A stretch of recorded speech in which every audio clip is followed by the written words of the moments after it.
Now, nowadays, the Microsoft Flight Simulator allows us to fly pretty much any airplane that's out there. How about flying the A300, an airplane you don't really see a lot in real life anymore? Yes, virtually any airliner is added, but there is one very important one missing, one that is being retired in real life right now, and that is, of course, the magical Boeing 757. And how much I'd love to fly the 757 in the Microsoft Flight Sim. It's this sporty airplane that looks a little bit like a pencil and everyone loves. Now, work is being done on a professional add-on. We checked that out secretly on the channel a while ago, but other than that, no 757 that you can virtually fly until now, because we can buy a 757 on the Microsoft Flight Sim Marketplace.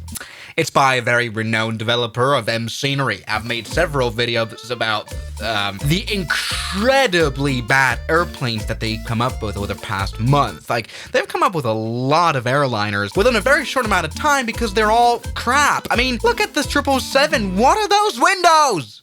Anyway, here it is, the Boeing 757, and it already looks crap. Why would you also picture the 757 flying over New York City? That's not very tasteful. It's 11 euros and 19 cents because all their planes are that. Let's go ahead and download it.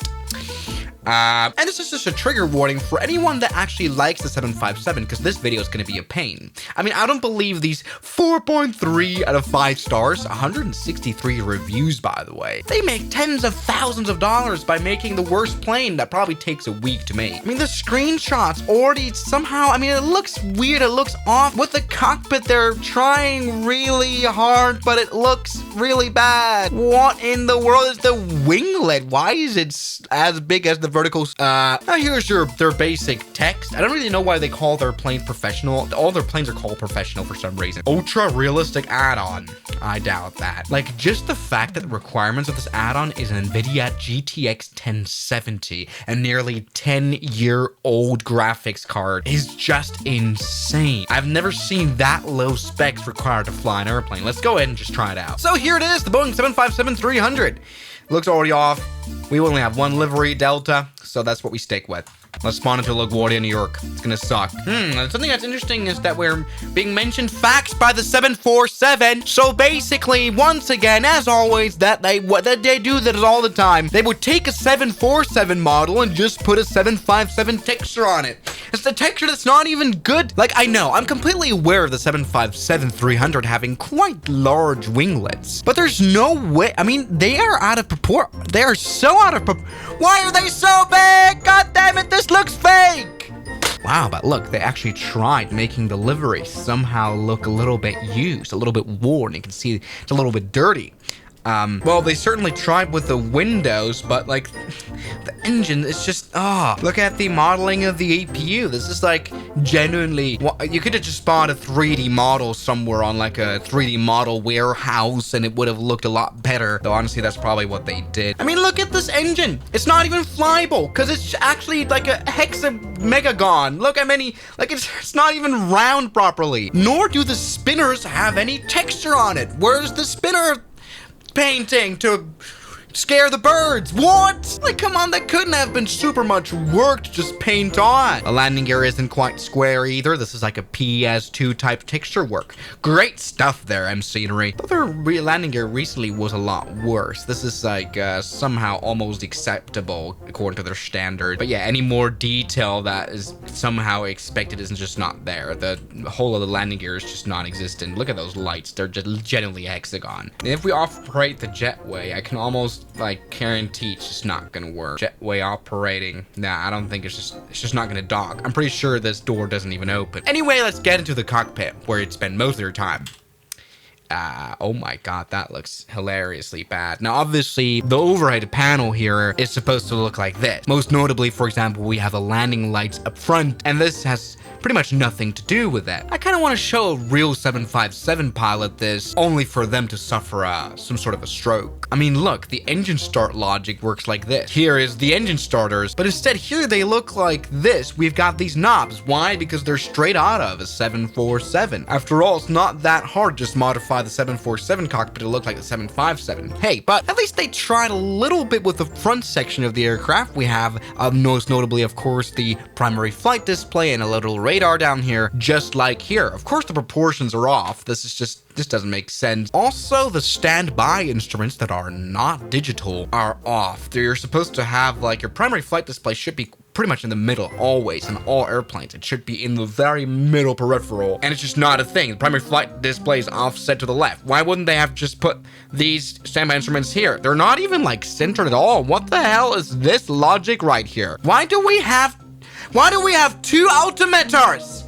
What is that for? What is this weird localizer? This is absolutely insane. I'm just, like, upon closer look, this is just insane. All right, anyway, the autopilot panel looks nothing like in real life. On this pedestal, we should be able to see a navigation frequency selector, which just isn't there because this is just straight out of the 747. All right, let's see if I can turn on the airplane at least. So turn on the battery.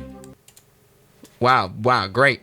And that brings the airplane to life. For some reason, we've got proper LCD screens here that show very much the same things the 747 would show, but just with two less engines. Yeah, this is just a 747. At least this airplane is aware that it's a 757.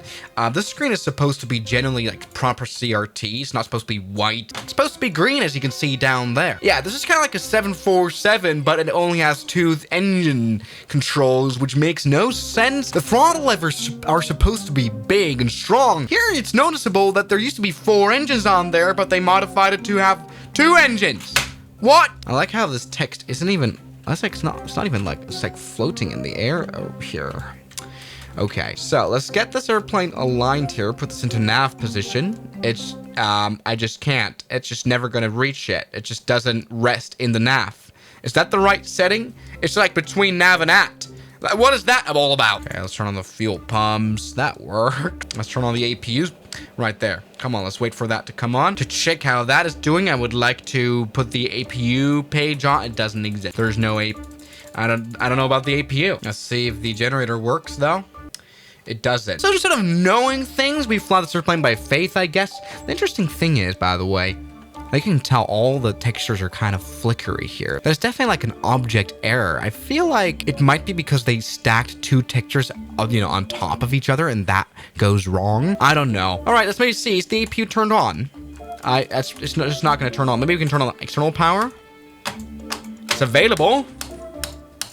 Doesn't really work though. Let's turn off the packs.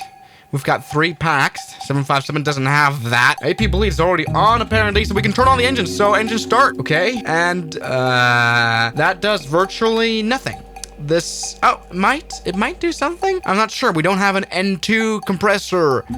That is supposed to be, they're just copied the same instrument to down here. It's supposed to show more information about her. This is like awfully bad. All right, fuel control is already set to run. Okay, and so the engine is turning on. Which doesn't really make sense, but hey, I'm all in for it. Oh, now the APU's on now that we've turned on the end. This, like, if you're a pilot, this logic makes no sense. Either way, our instruments have come on alive as well. This is just a stretched primary flight display of the 747. Good. This screen doesn't work at all. Great. Let's check everything else out. Make sure the rudder trim is in the proper position. Why is that not alive? This airplane has been constructed extremely poorly. Why is it offset to the right? Hey, but at least we've got working radios, it seems, and we've got a working transponder. This airplane could be maybe VATSIM capable. All right, let's go ahead and see. The engines are turned on. Let's put on reverse thrust right here. I want to get out of our parking position. The problem is I'm only able to turn on 1 reverser. Like, this is... What? Let me try manually. Yeah, only 1 reverser works. Genuinely, I'm trying everything right now. Yeah, not even the keybind will work. We've only got reverse thrust on 1 engine! At least according to the throttle quadrant. The instruments here don't show reverse thrust at all. Out here, both reversers are working, but the animation doesn't work on either. What? All right, come on, let's release the parking brake. Let's go and move. We are moving magically. Through the power of magic. No, this airplane has a very lackluster idea of what animations are like. I promise you, the speed brake won't even, like, work. So let's try to put it out. It's not usable. I'm trying everything right now. Speed brake just won't come out. No, speed brakes just don't work at all. They didn't even bother trying to, like, somehow simulate them. There's just not an option to set them. Let's see if the flaps at least come down. Oh, great. We can select either flaps 0, flaps 5.1, flaps 19.9, and the next step is 28.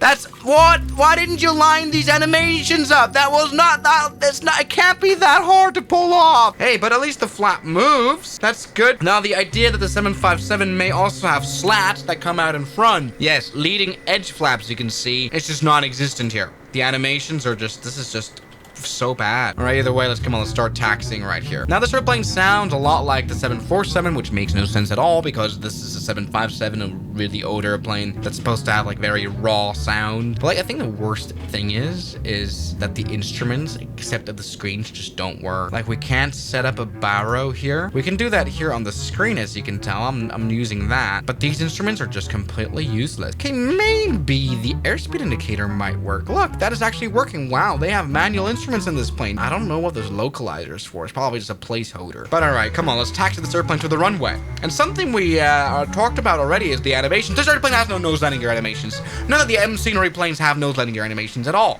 So this is genuinely dreadful. Look, no nose landing gear animations. Come on, it's not the 2000s anymore. But all right, let's go full power in the very 747 sounding airplane. It's great that our compass doesn't... What the hell is this? We have this needle that moves about here. That is not how an airplane is designed at all. What in the world? Let's try to take off here once again. This airplane has way too little performance for being a 757. Like, it's supposed to be quite the Ferrari of the skies, but like the acceleration is weirdly a lot like the 747. That's because they stole the 747 flight model. It's just it's just insane. Anyway, come on, let's take off. And let's admire the landing gear. The 757 has total landing gear. Let's see if it has this. No.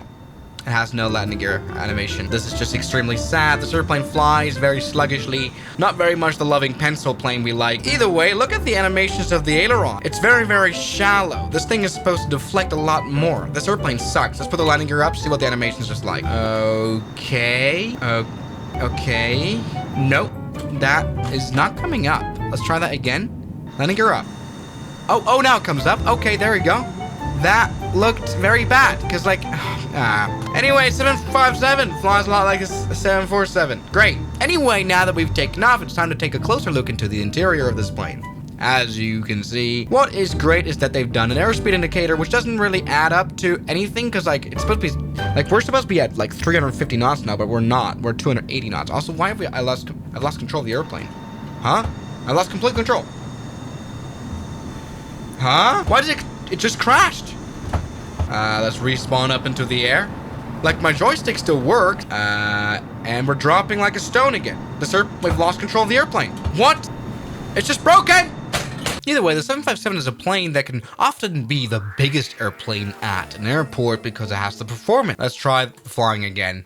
Didn't really work out. Like, I just lost control. Now, what in the world is this green they didn't bother. What is the engine texture even all about? This is what the 757 engine is supposed to look like. We're supposed to have this cone down here. And I like this huge opening where we can see some fan here. This is so poorly done. It's hilarious. Anyway, talking about poorly done, let's check out the interior a little bit further. So here is an extremely roomy cockpit. Oh my God, I haven't even... That is straight from the 747, but it makes no sense. There is like space for 50 more seats in here. What? This is obviously, we're in the 747. There would be maybe like another chair for people to sit behind the cockpit. But like, what is this? We've got no jump seat here. The overhead panel goes like half a mile. None of this works though. But let's go into the interior of this airplane, which isn't added in. Great, so we've got no cabin. This is a pay-wear add-on. Look at how thick the floor is. This is just so poorly done. You know, in times where they do avionic bays as texturing, it's extremely sad of a sight. Let's go try to take off from Gibraltar. Maybe try to do a proper flight. Yes, 757, you can do it. I mean, it's quite a nice looking pencil plane in real life. Didn't really manage to simulate it very well. I don't even know what the yoke is all about. Like, it's obviously supposed to look like this. We've got these trim switches here. They really tried a lot there with the yoke, and we've run over a few people. That is fine. This plane sucks. Let's go take off. We are needing the whole runway. Look at the animations of this. Oh, small tail strike, doesn't matter. Landing gear up. Let's see if I can fly further than 2 minutes. What were they thinking? The altitude doesn't work. Hey, but look, we've got a vertical speed indicator. For some reason, only the co-pilot has that. Also, the radar altitude doesn't work. We're at Mach 0.7, ladies and gentlemen. What? We're clearly not. We're not even close to that. Hey, but look, at least the artificial horizon works. So, for example, if I turn left, the airplane shows right. It shows we're turning. It shows we're turning right. It shows we're turning right. What in the world is even this? Why? They didn't even put a cap on. This is supposed to have a. This is like a super poorly now, this is no alpha, no freeware, no nothing. This is actually a plane that you buy. Why do people buy it though? Because they're flying on Xbox. Microsoft Flight Simulator's biggest market is generally the Xbox. People that just game on their couch. They probably wouldn't bother not having proper altitude indicator here. This is why this plane probably has relatively good reviews, because people just see, looks like a 757. I'll just go with it. Anyway, let's go and land. So, flaps down all the way. I don't think the landing gear isn't down, though. Please come down. Now it comes down. This is just like, even the landing gear down logic makes no sense. Anyway, look at the beautiful tilted landing gear. No, just kidding, it's not. All right, let's land her. Okay, come on, let's make a smooth landing. I don't know how high we are above ground because there's no GPWS callouts. Let's go full power into the stopping, put out the reverse thrust. Technically on the left engine, but okay, we've got it on both. This is just so bad. This plane is so bad that you're not even able to find it on like a piracy website because, like, you know, people don't care to pirate it.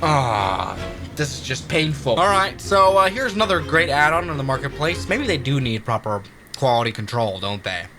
So everybody, this is painful and sad. I'll see you guys tomorrow. As always, good night. And a special thanks goes out to my members, my supporters: Guns Killer, R27, James Duram, That Dude, Anime Gods of Gaming, Derek, Insider Plane, Nishijitsu Fanner, Professional Jamal, Ryland Williams, and New the York. You've got beautiful names.